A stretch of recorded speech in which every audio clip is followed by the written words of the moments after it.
Hey golfers, I'm Drew Mahowald of Second Swing Golf here at the PGA Show for a swing report on the new Titleist GT280 mini driver.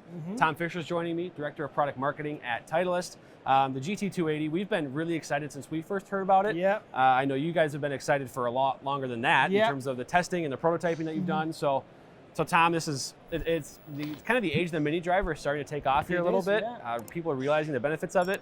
GT280, what are we looking at here with this? What are all the cool, unique benefits here? Yeah, you're right. I mean, mini drivers created its own category, and we've entered the race because we believe this type of products are going to make golfers play better golf, and that's kind of what our philosophy is. We're going to bring products going to make people better. So yeah, GT280. 280cc, the name says the size. And we wanted kind of that size because as you'll learn, as we'll tell everyone here, it's got the best of both worlds, from really good driver tech, but always good fairway wood tech. So we want a size that's forgiving off the tee, but also a small enough that it's also easy to get off the ground as well. Yeah. It doesn't really dwarf the golf ball off the deck. So really happy about it. From a driver perspective, it's multi-material. So titanium body like our drivers, and got the PMP crown.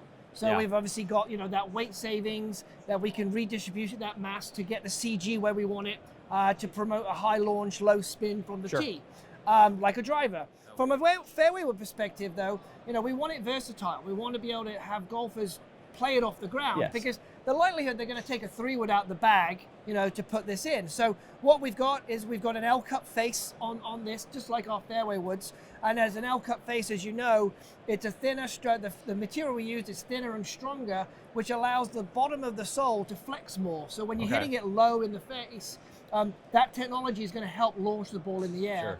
And we've also got a fairway wood style sole.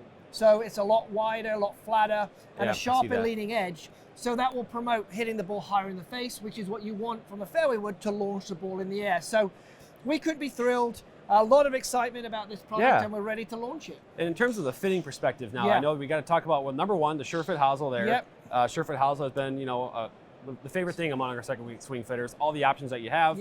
But then also there's some weighting on the sole there you can change up too. So talk to me about that. We have our SureFit weights, the same flat weights that we use in our driver and our fairway wood. So we have an 11 and a 3 gram, and that's just CG moving. So 11 gram in the back will create a higher launching, kind of a lower spinning product. Higher launching, higher spinning product, beg your pardon. And then the weight forward, when you flip the weights and put the 11 gram forward, that will give you a lower spinning profile. So I imagine golfers who are going to use it more off the tee and the ground probably will have the weight in the back. Golfers that might want to just use it off the tee for a high launch, low spin, they'll probably put that heavy weight forward and crank that ball down the fairway. Yeah, and one thing I also wanted to ask, this was off camera, you talked about the size of this thing and how it kind of matches up with 975 from the past. So is that something that maybe just came about almost by accident, or was that purposeful by the team to kind of make it that shape? It was kind of accident, really. When JJ, we're obviously really led by JJ and his team on tour, and this was the ideal shape. Like I was saying, big enough to give you forgiveness, but small enough to be, good off the fairway. And it just so happened it is literally the same size as 975. So maybe we should put an EI70 in it or a Pro Light and call it a day. So, exactly. So in terms of the on the shaft length as well, or on the length, is it more of a fairway wood length or driver length? What are we talking about with that? So it's great, 43 and a half. So it's a half an inch longer than our fairway woods. Okay. But what's nice for the fitters at Second Swing is they have all of the fitting tools they need already to fit any golfer into GT280, because our fairway wood shafts are compatible with this. So it is using the fairway wood sleeve. So when you put that 43-inch fairway wood shafts that you have in your Second Swing stores around the country, it will play 43 and a half because the head is bigger. So it's a great, really, obviously convenient and easy for your fitters to really unlock performance for golfers in the GT280. Awesome. Well, we can't wait to do some testing with this thing, and I actually, to be completely honest with you, I'm very intrigued, and it might be something that's in my bag this year. So, Tom, thank you so much for giving us the breakdown on GT280. We're really excited about it. Great. We're going to do some testing with it, but we got to enjoy the rest of the show. We got a lot of folks that are trying to talk to you. Yes, right, Drew. Thanks for coming by. Thank you. Okay, now back in the bay with Jake Montgomery to test the GT280. First glance at this thing, I know in what Tom told us, it's kind of got the same face as the fairway woods, but it's built with sort of the crown of the drivers in the GT family. So a little bit of best of both worlds. I guess from your perspective, Jake, and working with golfers, what have you seen is, the use cases for mini drivers, but also level that there is now about this sort of category being, I don't know if it's been reintroduced, but certainly brought back into the fold a little bit. Yeah, so I mean, kind of the story of mini drivers is usually two players that are going to play that. Either a very high ball speed player that's looking for a driver that doesn't necessarily go 340 yards and is a little easier to control and hit fairways with. And then the player that really just struggles with the driver overall as far as accuracy and distance goes. Oftentimes they'll come into me saying that they hit their 3-wood straighter, longer, and better than they hit their driver. So they want to try something that's a little bit more similar to their fairway wood than their driver is. Shorter shaft, smaller head, a little easier to turn over. So a lot of times those guys are missing the ball outright.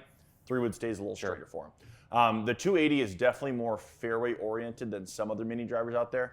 There are some that are in the 435 cc range. This is obviously 280. Yeah. So this I see as being a very good off the deck club for those higher ball speed players. With that lower loft, you're usually going to need some pretty good ball speed to keep this thing airborne. Not always. I've seen some pretty high dynamic lofts from some players at a slower swing speed. But I think for an off the deck use case, it's going to be someone with a little higher club head speed. Yeah.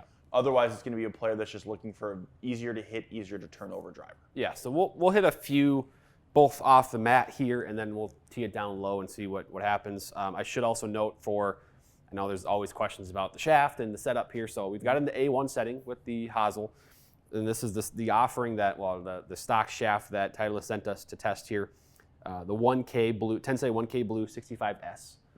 So a little bit of a maybe mid-launch shaft, which is going to be nice for me to get this thing off the mat a little bit. Yeah, so, and it's a 13 loft, correct? Yes, 13, sorry, yes. 13, and I believe that's the only offering that Titleist has with this. The only stated loft, right? But obviously with the hosel, you can do all kinds of different things with that. So, but we'll have it in standard. And I think it's 43.5 is the stock length. Okay. So I think 2-ish inches below standard. So, all right, let's rip here.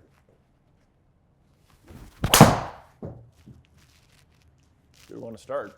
I like that to start. Yeah.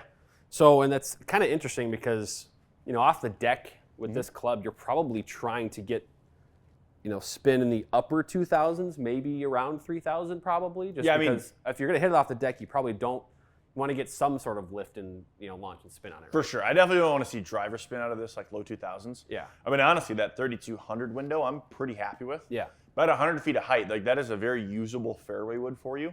If this was like, let's say 60, 70 feet, I mean, it'd be great if you run a 600-yard par 5, but if you try to stop that at all, if you're under even 80 feet, you're not going to get a whole lot of stopping power there. About 100 feet, 3200 spin, I'm pretty happy with that. Yeah, and one thing I'm going to be curious about too, especially with mini drivers, is like the common miss on these is going to be low in the face. So how, like that one is probably a hair low, but just seeing how consistent it stays if you hit it solid versus hitting it low in the face.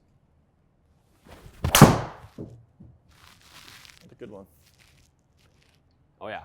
Beautiful. A little lower flight on that guy. Launched a hair lower, a little less spin. How do you feel contact was first one to the second? Yeah, the second one felt better contact. Okay. So again, I think, we're on a mat. It's a little harder to get the club like underneath the ball. But that one felt better. You can see maybe with the spin rate, it came down a hair there. But I actually like how close it stayed. Being the first one felt a little more of that like low face feel. Yeah. And this one felt a little better. So that was a little bit behind the ball. Okay. Yep, so that spin goes down. I was trying to hit kind of a big high cut on that one, and I certainly cut it, but I had the face open 6 degrees. All right, so that's like a heel low face ball. There's the spin. Yep. So that's good to know on that. I do like seeing, though, I mean, usually a heel shot for a lot of players is really going to leak out right. That was 19 feet to the right there. Right. Pretty happy with that. Yeah, I like that too, because it's almost, kind of like a lot of times that what happens is the face kind of goes like that. It felt like I don't want to say it did the opposite, but it stayed pretty stable. It was pretty stable there. That was a little better contact. That was very good. Maybe a little bit low face again, but I was about to ask that. The speed was definitely solid though. I mean, 148 smash. I'm honestly pretty surprised with the height you're getting out of this, just in the other fairway wood videos that we've tested. Yeah. Usually it's fairly low launch, low spin. This is a very usable club for you. Yeah. Well struck. Yeah, that's the shot I've been trying to kind of hit there. Sort of a high peeler to the right there that I could, like, realistically, if I'm 270 out, like, I can definitely hit that shot. Yeah. And land it on the green and keep it there. Let me get one more off the deck here. Ooh, that one's a heel. Okay, that's actually better than I thought that was going to turn out. So to your point, again, I did not hit all these perfectly, but I got a lot more height than I thought I would. Yeah, absolutely. Yeah. Yeah, This thing is not hurting for spin at all. I'm curious to see how the spin rate will change going off a tee. Yeah, let's see if we could pull up what we got just with these shots off the deck here. Oh, look at our target's not quite far enough for us, is it? So, I mean, I would say based on the, you can see on the smash factors, we've got 143 to 150. So I definitely hit it kind of all over the face. Yeah. But outside of the one where I really left the face wide open, that ball's it's pretty straight. Yep. Not very far from my target. I mean, miss there was 80 feet. That miss there was 75. So, I mean, right. And we're talking we're in a about window of 75 to 80 feet left to right. You are going to hit most fairways out there. Hit most fairways, and then I'm not going to be in trouble if I'm going for a green either. 100%. Now, obviously, that one over there is on a different golf hole on the right, but I mean, again, I liked how actually forgiving it was. Yeah. And I say that because to note, like, a lot of people are going to look at those spin rates and they're all over the place. But if you're hitting this off the fairway, you're probably a player that's trying to hit a green from 250 plus yards, most likely. I mean, a player that has low swing speed probably would opt for maybe a 5-wood or something instead, and then use this as a driver. So I really like what this showed me right here, honestly. This is really good. Yeah, I'm very pleased with that spin rate. That's one of the higher spin rates I've probably seen from a mini driver like this. I mean, this is definitely the most fairway wood shaped, so I'm not surprised to see it spinning a little bit more. But no, I love the numbers from that. That's a very usable club for you. I mean, you have a land angle of 41 degrees out of a mini driver. Yeah, I'll take that. Yeah. Okay, let's see what happens off the tee here. Started that out to right. See if it comes back. That went so high. Again, face angle probably contributing to that, but.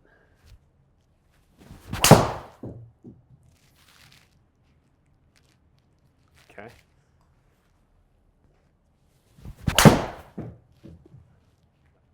Yeah. Good shot. There it is. It's hot for sure. I mean, I'm getting. That was a pretty easy 305 yards there. Yeah, I mean, those really are just driver numbers. Yeah. 12 degrees of launch, 2,400 spin, 165 ball speed. I mean, that pretty much every golfer that walks through my door would be pretty happy with that for numbers out of their driver. So it turns around. There's that kind of open face one. Yep.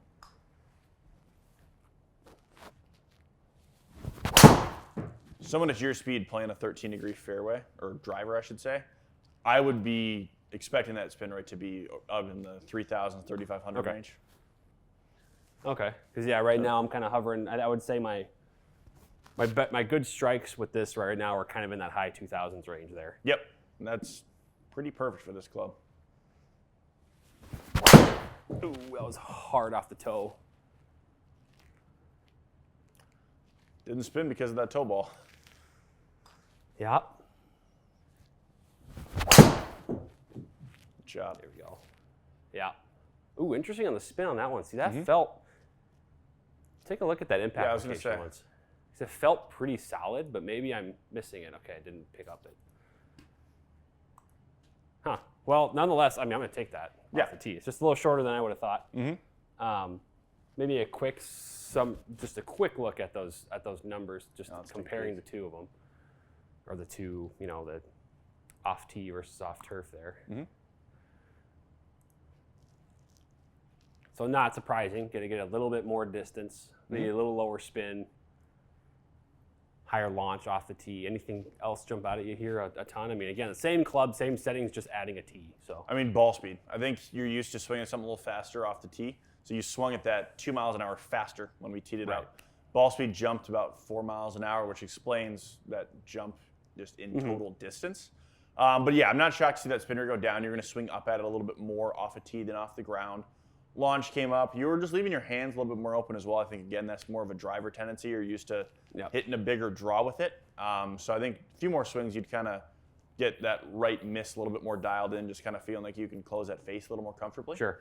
But I mean, otherwise, it performed pretty much how I'd expect it to. Yeah. I was much more surprised, honestly, with your off-the-deck performance than I was off the tee. Just how that spin rate kind of maintained at a higher. Yeah. Yeah.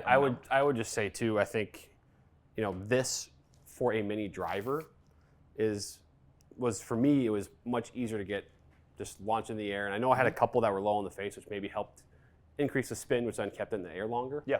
But I think it's a very usable club off the deck, and this. I say that surprisingly because I've just kind of got this perception that mini drivers, would be very difficult to hit off the ground. And for my case, I just feel like I wouldn't be comfortable with some of the other ones out there. Yeah.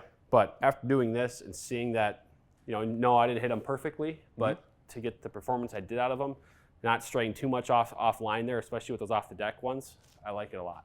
Yeah, absolutely. This is definitely a club that you can throw in the bag. Okay, Jake, testing complete. This is the Titleist GT280. So that, tweener between a driver and a fairway wood. I think I'm personally really impressed with how this thing was able to launch the golf ball off of the mat, really, not even grass. So I guess what were your big takeaways? And then we'll actually talk again, we'll review the type of players that you'll probably, work with in getting this in the bag for that. Yeah, I mean, when I saw the CCs of the head, I expected this to be a little bit more fairway styled than some of the other mini drivers on the market. For example, the Callaway one, that really is just a tiny driver. It's much larger than this head. In fact, 60 cc's larger, which is a pretty significant amount. Yep. I think that the player that uses this one is going to be someone that's gravitating more towards a really long 3-wood than specifically an off-the-tee club. Got ya. I think you can absolutely do that with the GT280, but I think it's more geared towards an off-the-deck style play. So I think that player's going to gravitate towards that one a little bit more. Yeah, it seems like something that, this one will have more drivers on top of it in the bag than maybe other mini drivers out there where those ones might be the top of the bag 100%. More often. Because, again, it has the fairway wood style face, that L-cup face, which, to me made it really easy to get that thing going off the deck. It had a little bit more spin to it, but it still has that kind of that power, that punch, if you will, that the GT drivers are kind of known for, and you feel that a little bit. Yeah, so, 100%. I like the versatility here, and again, as a fitter, too, there's weighting options, there's the hosel. So if this is something that you feel like is of interest to you as a viewer of this, you can probably attest. There's all kind of options right here that somebody has. I mean, talk to me about just quickly as we wrap up, just all the different options and why it's at least worth maybe trying for a lot of people. So what I'm really excited to test is changing weight position. Yeah. If I put the weight in the back here, we're going to increase spin. If I put heavier weight in the front, it's going to decrease spin. And then I can mess around with the loft settings. I mean, I could get this thing up to 14.5 degrees, put a heavy weight in the back, and try and get it to spin as much as possible, just to give you a really forgiving, large fairway. Or I could lower the loft a ton, put a weight up front, and just kill all the spin, really turn it into more of a driver. Yeah, I mean, because with the hosel, again, you could go, make this 14.5 degrees. You can turn it down to, 11.5 or even 11. Yep. So there's options there as well. So there's all kinds of tuning options. And again, the performance was really good initially here on the testing. So golfers, the GT280, I think its initial impressions are very good. So go see someone like Jake, schedule a fitting with a master fitter in one of our locations. We'll get you dialed in, see where this fits in the bag for you, the Titleist GT280. Jake, thanks for stopping in today and helping us out. No problem.